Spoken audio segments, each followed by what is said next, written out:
What's up, gamers? About a year back, I made something to alleviate this problem here, which is this extra long JP21 cable. This was bought on eBay from retro arcade cables or something like that.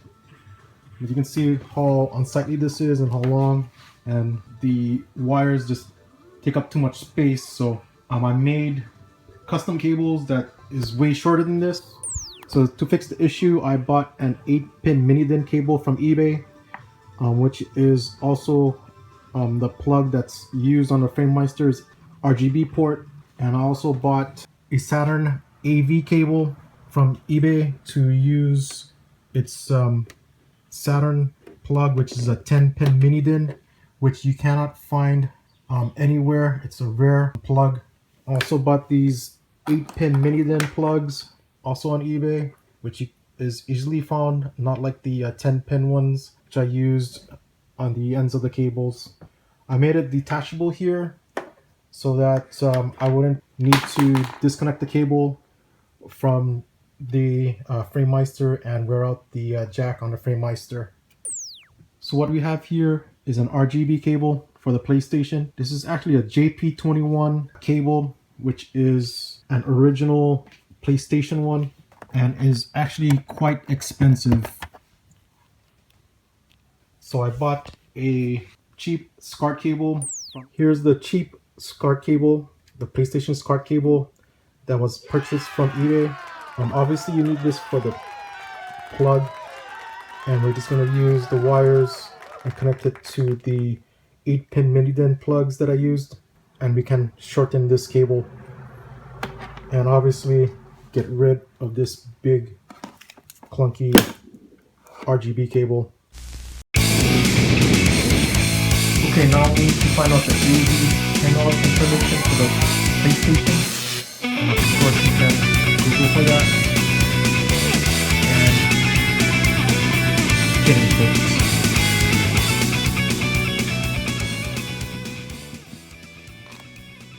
Okay, time for a disassembly of this SCART cable. Again, this is a cheap SCART cable bought from eBay, and then later on we can compare just how good the picture quality is between this and the official Sony one. Make sure to take off this shielding here so you don't damage it. And what we're gonna do is pull all these pins out and put it in the location for the JP21 version, and we're gonna test out the picture quality before we truncate the cord. To take out these pins, all you need to do is use a toothpick, put it into the hole here. See, this one has a hole. Shove it in. It'll push on a lever on the pin, and you can release it pulling from the back side, or you can push from the front. And let me show you an example for the first one here. Doesn't want to come out, you can push up slightly and then push in. It should release.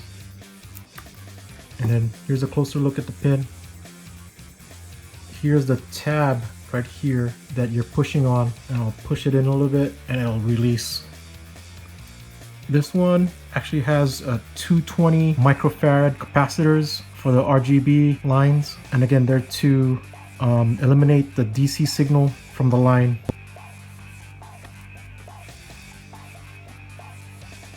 Again, for now we're just going to relocate these pin locations for a JP21 version instead of a SCART version.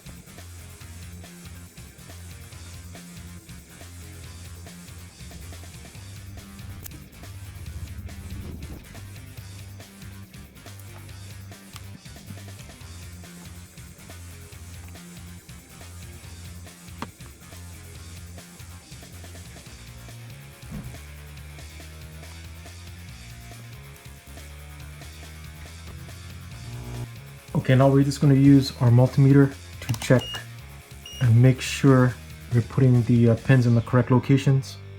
And I got this information right off the net. A simple Google search will obviously net you this information. So I'm gonna start out with the RGB lines here. Obviously they're the ones with the capacitors on them. So here you see a blue one. This should be the blue line.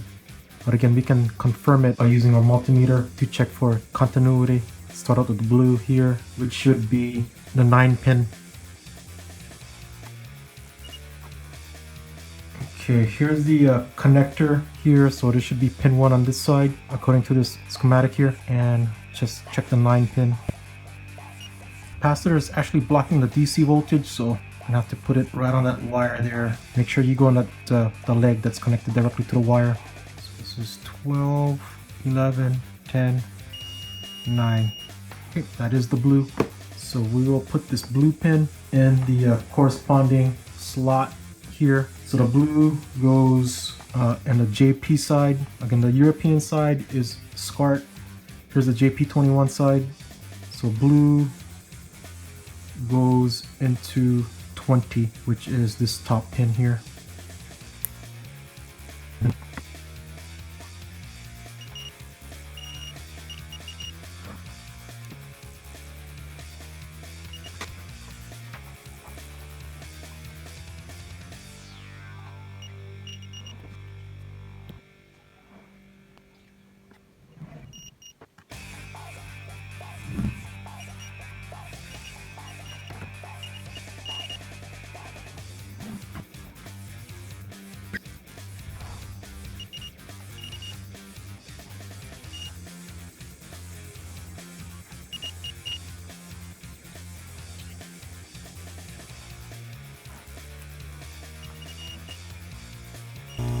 Okay, so I measured and there is actually nothing connected to the 5-pin, which is the S Video Luma. And if you search the net, they claim that the Luma channel is a better source for sync than the composite signal. So what we're gonna do is open up this connector here. Let's use a tool and we're gonna physically switch the composite sync, which is the yellow, over to pin 5, so that'll make it, we're going to use that Luma channel instead.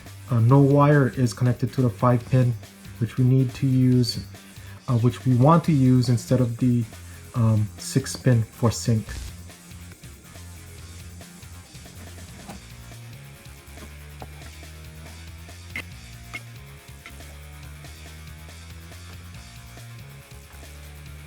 Okay, you can see here pins 3 and 4 are audio grounds, but pin 4 on the included JP21 adapter that is included with the FRAGEMEISTER does not use pin 4.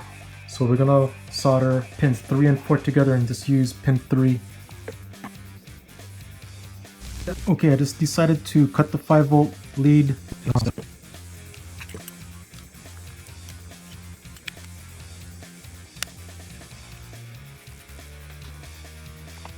Okay, now for testing.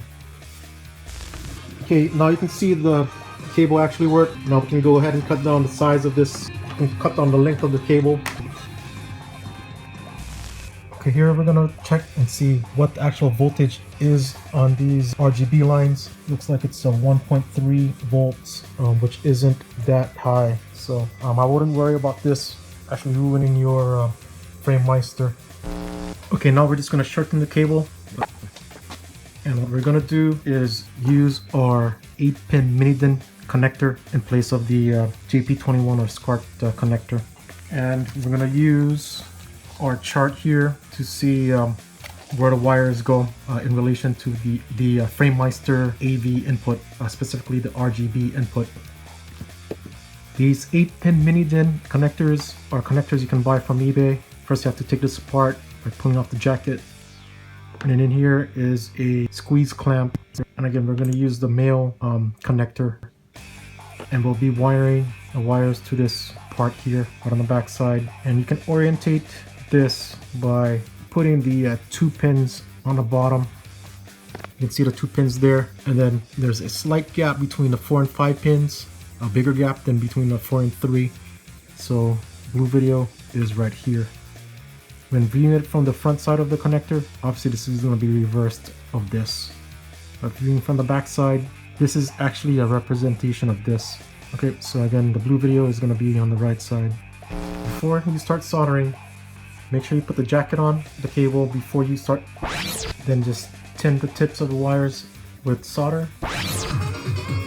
Okay, here's the completed, halfway completed cable. Just testing out if it still works. Again, you can see how clean the cable looks without all that excess cable. Again, you can see how much better your space looks without all that cable. Okay, time for final assembly. You can see here, I soldered one of the audio ground to the shielding, and I taped up the exposed soldering with electrical tape. Now we need to tie up the outer jacket with this strain relief clamp here. So when you pull on a jacket, you'll pull on the wires also, and not just the jacket, and have it stretch.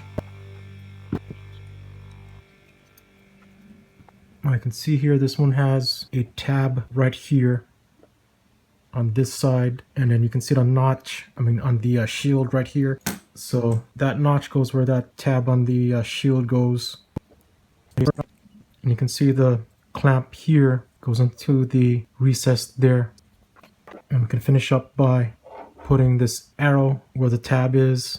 So it's right here. And then that notch goes into that particular notch on the female end. So when you build your connectors, this arrow should always point to the notch. So when you connect them together, you just line up the arrows like so. And then for final assembly, you just push this outer jacket fully in. Okay, and you can see just how... Okay, here's the final product.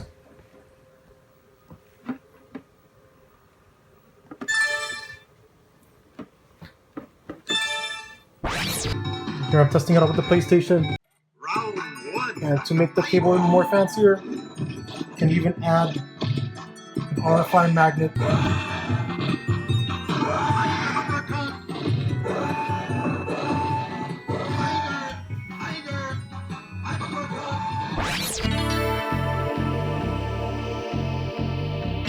The show's gonna begin right now! さて、戦いましょうか。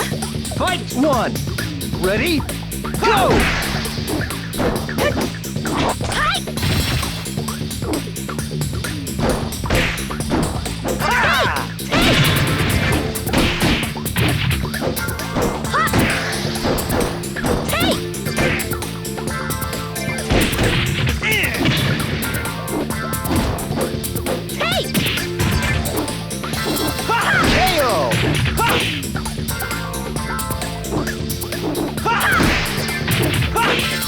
Fight two! Ready? Go!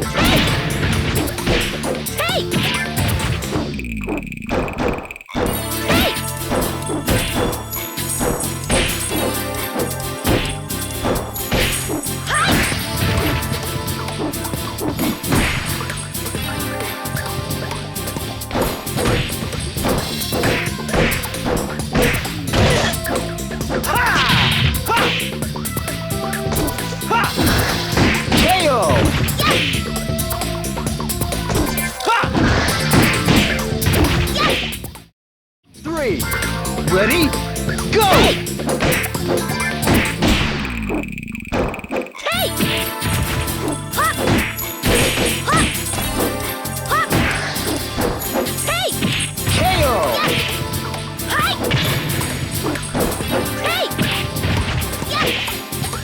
Fight four! Ready? Go!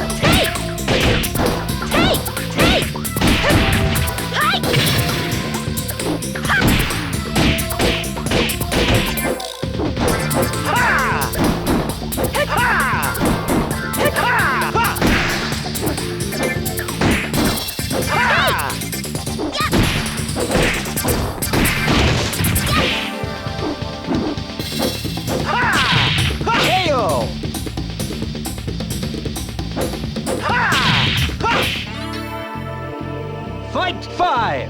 Ready? Go!10年早かったわね。